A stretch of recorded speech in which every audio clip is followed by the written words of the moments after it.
On this video, makikita natin ang mag-ama na naglalaro and then isinarado nung lalaki yung gate. Pero napalakas yata yung bagsak, then tumumba ito.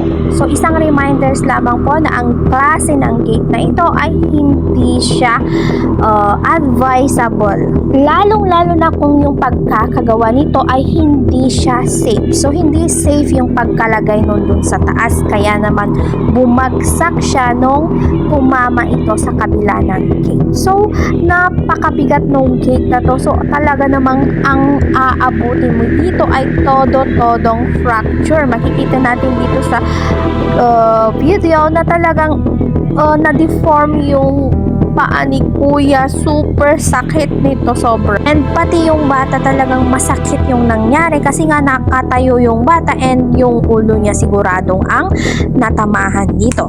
So dapat kapag ganito po yung ating gate ay siguraduhin nating maayos yung pagkakagawa niya para sa safety natin. And lalong-lalo na yung gate na ito is sliding siya. So minsan hindi nako-control yung pagsara.